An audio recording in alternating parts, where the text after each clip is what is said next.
Right right അറിയാലേ. Straight. തറവാട്ടിലേക്കൊന്നും വരാറില്ലല്ലേ? ലെഫ്റ്റ്. സ്റ്റോപ്പ്.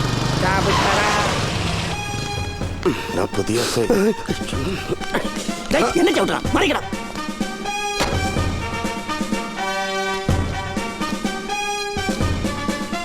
മൊത്തത്തിൽ ഒരു പാച്ച് വർക്ക് ഉണ്ട്. സാമിയേ, ഓ അവന്മാരിങ്ങോട്ട് ഇറക്ക്. Good morning sir. Good morning.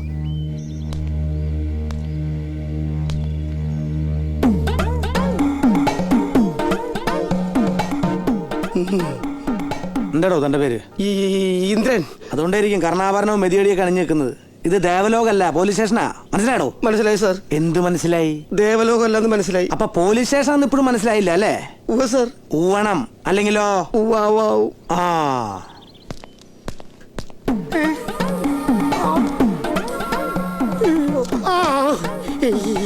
എന്താടോ ഇന്ന് 1-ാം തീയതിയാ? കയ്യും കാല് കിടന്ന് പറയണ്ടല്ലോ. മുമ്പൊക്കെ ചാടിണ്ടല്ലോ. അപ്പൊ കോലി കളിക്കൊന്നും പോവാറില്ലേ? ലാത്തി ചാർജിനൊന്നും പോവാറില്ലെന്ന് ചോദിച്ചതാ.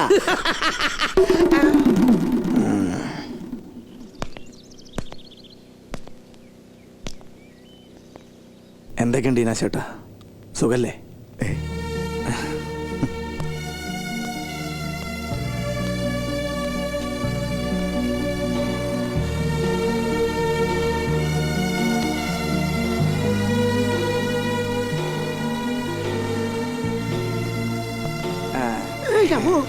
ലോക്കപ്പ് എൻഗേജിലാണോ? ലോക്കപ്പിൽ ആൾ താമസമുണ്ടോ എന്നാണ് ചോദിച്ചത്. ലോക്കപ്പ് ഉണ്ടല്ലോ. അവിടെ വരണമയ്യപ്പ. നിക്ക്.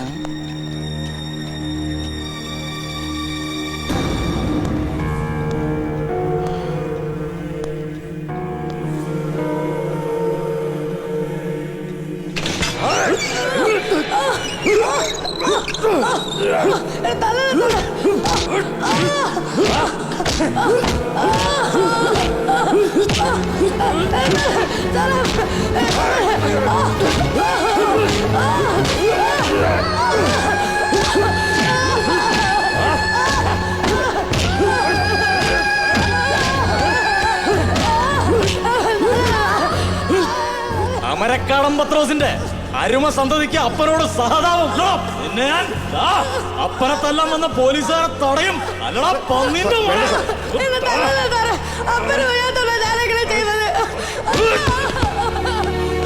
വേണ്ടടാ. ചാവാൻ കിടക്കണ നിന്റെ തന്ത എനിക്ക് വേണ്ട, നിന്നെ മതി. ആ ചോരയിലുണ്ടായ നിന്നെ പോലുള്ള ചെറ്റകളെ മുളയിലെ നുള്ളിയിലെങ്കിൽ നാളെ നിന്റെ തന്തയെ പോലെ നീ ഇറങ്ങും അങ്ങാടിയിൽ ഗുണ്ടായിസം കാണിക്കാൻ. അതിന് ഈ കയ്യും കാലും പൊങ്ങരുത്. വേണ്ട സാറേ, ഇനി അതിനെ തല്ലിയ ചത്തു ചാവട്ടടോ. ഇവനൊക്കെ ജീവനോടെ ഇരുന്ന ഈ പരമേശ്വരനൊക്കെ പണി കൂടും.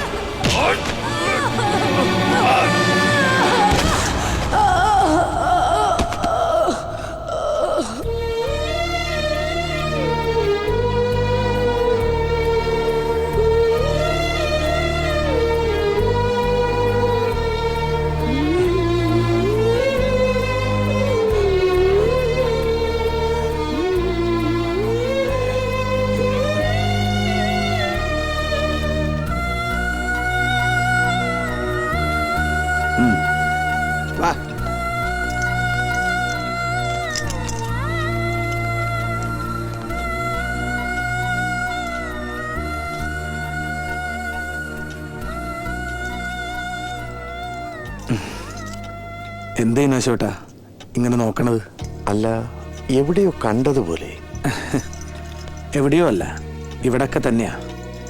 അന്ന് ഈ ലോക്കപ്പിന് ഇതിലേറെ വലിപ്പുണ്ടായിരുന്നു എന്ന് തോന്നണേ.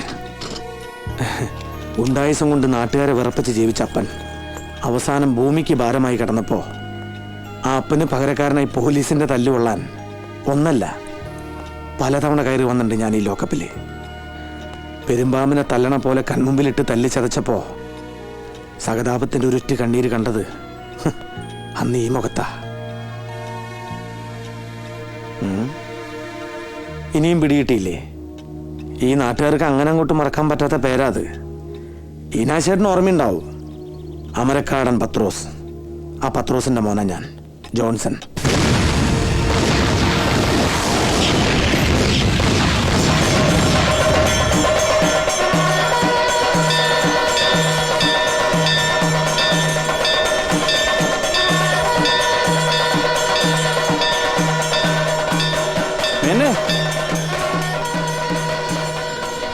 പിന്നെ രഘുവിനെ കൂട്ടരെ പുതുതായി ചാർജ് എടുത്ത് SI അറസ്റ്റ് ചെയ്തു.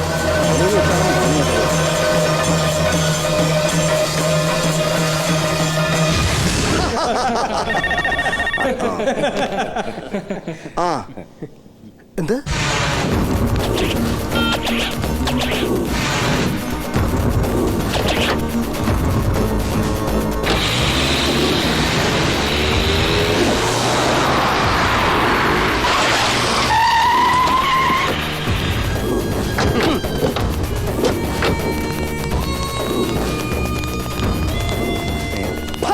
ചന്ദ്രൻതോടി മാധവനും മനുജന്മാരും തീറ്റിപ്പോറ്റണ ആൺകുട്ടികളെ അങ്ങാടിയിലിട്ട് തല്ലാനും ലോക്കപ്പിലിട്ട് പൂട്ടാനും മാത്രം ചങ്കുറപ്പുള്ള ഏത് മറ്റടുത്ത പോലീസാണ് അവിടെ ഉള്ളത്? അത്ര കുശിയുള്ള തന്തക്കാണാൻ ഉണ്ടായെങ്കിൽ വിളിക്കണവനെ.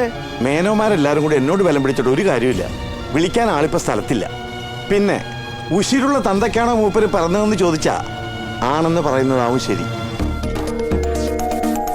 പണ്ട് ചന്ദ്രൻതൊടി തറവാടിന്റെ പേരും പെരുമയും നിലനിർത്താൻ ഈ മാധവ മേനോനും അനുജന്മാരും തല്ലാനും കൊല്ലാനും വേണ്ടിയിട്ട് ആണായിട്ടൊരുത്തനെ തീറ്റി പോറ്റിയിരുന്നല്ലോ തറവാട്ടില്. അമരക്കാടൻ പത്രോസ്. ആ പത്രോസിന്റെ മോനാ ജോൺസൺ.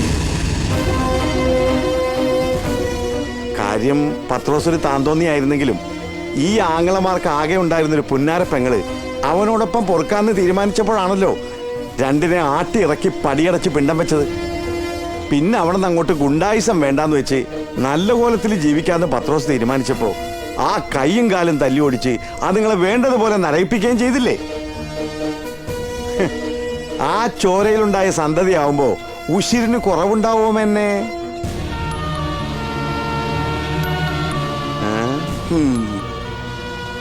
വാടാ പോവാൻ വരട്ടെ. തറവാട്ടിന്ന് കാരണവന്മാരെല്ലാരും കൂടി ഒരുമിച്ചാണ് വരികയെന്ന് വെച്ചാ അവരാരും വെറും കൈയോടെ വിടണ്ടാന്ന് മൂപ്പര് പ്രത്യേകം പറഞ്ഞിരിക്ക. ആ ലോക്കപ്പിലുള്ളവരെ തുറന്നു വിട്ടേക്ക അല്ലേ സാറേ? ഓ അല്ല സ്വാമി, എന്താ ഒരു സ്റ്റൈല് മാറ്റം? വന്നവരെല്ലാം തമ്പുരാക്കന്മാരാണേ. ഓ ഓ ഓ ഏ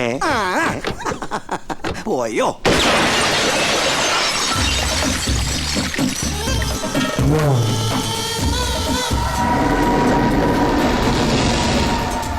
ഉന്നം പിടിച്ച് ഉസിരി കാണിക്കേണ്ടത് ഈ മിണ്ടാപ്രാണികളോടല്ല, ചന്ദ്രൻതൊടി തറവാടുകാരോടുള്ള പഴയ കണക്ക് തീർക്കാൻ പോലീസിന്റെ കുപ്പായിട്ട് ഇറങ്ങി പുറപ്പെട്ട അവനോടാ, ആ തെമ്മാടിക്കൊണ്ടായ അരുമ സന്തതിയോട്. മുളച്ചു പൊങ്ങും മുമ്പാണെങ്കിൽ അതങ്ങ് കരിച്ചു കളയാൻ അതിന്റെ മുരട്ടിലൊന്ന് മുള്ളിയാ മതി. ഇതിപ്പോ മരമായിട്ട് അവന്റെ വരവ്, നല്ല കാതലുള്ള മരം. ഇനിയിപ്പോ ആ മരങ്ങ് കരിച്ചു കളയാൻ തറവാട്ടിലെ കാരണന്മാരെല്ലാവരും വട്ടം കൂടി എങ്ങനെയൊക്കെ മുക്കി മുള്ളിയാലും ആ മുള്ളുന്നത് ആ മരത്തിനൊരു വളമാകത്തേ ഉള്ളൂ. ആ പിന്നെ ഒരു ഗുണം ഉണ്ടാവും, ഈ മുക്കുന്ന കാരണന്മാരുടെ അണ്ടം കീറി കിട്ടും. പണ്ടേ ഞാൻ പറഞ്ഞതാ, തീർക്കേണ്ടത് തീർക്കേണ്ട സമയത്ത് തീർക്കേണ്ട പോലെ തീർക്കണമെന്നോ. അന്ന് ആ ചെറ്റയോടൊപ്പം പടിയിറങ്ങിപ്പോയ പുന്നാര പെങ്ങളെ മര്യാദ പഠിപ്പിക്കാൻ ഈ വല്യേട്ടൻ കണ്ടൊരു സൂത്രവാക്യം, കയ്യും കാലും തല്ലി ഓടിക്കുക. എന്നിട്ട് ഇപ്പൊ എന്തായി? അതിലുണ്ടായവന്റെ കയ്യും കാലും തല്ലി ഓടിക്കാൻ ഇനി വേറെ മെനക്കെടണം. ഒരു കാര്യം ഞാൻ പറഞ്ഞേക്കാം, ചന്ദ്രൻതൊടിയിലെ കാരണവന്മാര് പണ്ട് എവിടെയൊക്കെ വിതച്ചിട്ടുണ്ടോ അതൊക്കെ കൊയ്തിട്ട് അവൻ പോവും. വിതച്ചവൻ തന്നെ കൊയ്യണം, അതാ നിയമം. അതല്ല വല്ലവനും വന്ന് കൊയ്തിട്ട് പോയാൽ അത് അവനവന്റെ പിടിപ്പുകേടാ. പിടിപ്പുകേട് വച്ച് ഓർപ്പിക്കില്ല മാധവൻ. പറഞ്ഞ വാക്ക് കേട്ട് അനുസരിക്കുമെങ്കിൽ പോയി കൊയ്തിട്ട് വേണം അവന്റെ തല. പറ്റുവാ നിനക്കൊക്കെ? മുതലാളിക്ക് നിർബന്ധമാണെന്ന് വെച്ചാ ഈ രാത്രി പുലരുന്നതിന് മുമ്പ് അവന്റെ തലയെ വെട്ടിയെടുത്തോണ്ട് വരും. ചേറ്റേ, ആണാവാൻ ഈ നാക്ക് മാത്രം പോരാ, അതിന് നട്ടല് കൂടി വേണം. വന്ന് കാല് കുത്തിയപ്പോ തന്നെ നിന്നെ പോലുള്ള ഉണ്ണാക്കന്മാരുടെ ലക്ഷണമൊത്ത ശരീരത്തിൽ സർക്കസും കളിച്ച് ഈ നാട്ടുകാരുടെ ഒക്കെ കൈയടി വാങ്ങിച്ചു നിൽക്കുന്ന അവനെ പോലൊരുത്തന്റെ തലയെടുക്കാൻ ഒരു പാതിരാത്രി മതിയാവൂടാ നിനക്കൊക്കെ? ഗുണ്ടാ പത്രോസിന്റെ മകൻ പോലീസ്. ആ പോലീസിന്റെ കുപ്പായോട്ടുകൊണ്ടാണ് അവൻ എന്നെ തോപ്പിക്കാൻ ഉരുമ്പിട്ട് ഇറങ്ങിയതെങ്കിൽ അതൊന്ന് കാണണം എനിക്ക്. അതിലെന്ത് കാണാനാ? അവന്റെ കാക്കിക്ക് ഒരു നിമിഷ നേരം കൊണ്ട് ഒരു കോറയുടെ വില പോലും ഇല്ലാതാക്കാൻ ദാ ഇത് കണ്ടോ, ഞാൻ ഈ ഇട്ടിരിക്കുന്ന കതർ മതി. അതല്ല പ്രശ്നം. ഈശ്വര നിയോഗം പോലെ അവൻ ഇവിടെ വന്ന് ഇറങ്ങിയപ്പോ തന്നെ ആ കോഴിക്കച്ചവടക്കാരി പെണ്ണിനാ അറിഞ്ഞോ അറിയാതെ അവൻ രക്ഷകനായത്. അതൊരു നല്ല ലക്ഷണമായി ഏട്ടന് തോന്നുന്നുണ്ടോ? ആ സ്ഥിതിക്ക് അവനെ ഒതുക്കാൻ ഈ ആവേശം മാത്രം പോരാ, തന്ത്രമാണ് വേണ്ടത്. നിരപരാധിയെ അപരാധിയാക്കുന്ന രാഷ്ട്രീയക്കാരന്റെ കുതന്ത്രം. അവൻ കളി തുടങ്ങിയിട്ടല്ലേ ഉള്ളൂ, കളിക്കട്ടെ. അവൻ എന്നും കളിച്ച് ജയിച്ചത് കളിക്കളത്തിലാ. കളിച്ച് കളിച്ച് കിതയ്ക്കാൻ തുടങ്ങുമ്പോ ഈ വിശ്വനാഥൻ കളി തുടങ്ങും. നാക്കും നട്ടല്ലും ഇല്ലാത്ത നെറികെട്ട രാഷ്ട്രീയക്കാരന്റെ കളി. ആ കളിയിൽ തെറിക്കുന്നത് അവന്റെ തൊപ്പി മാത്രമായിരിക്കില്ല, തൊപ്പി വെച്ച തല കൂടിയായിരിക്കും.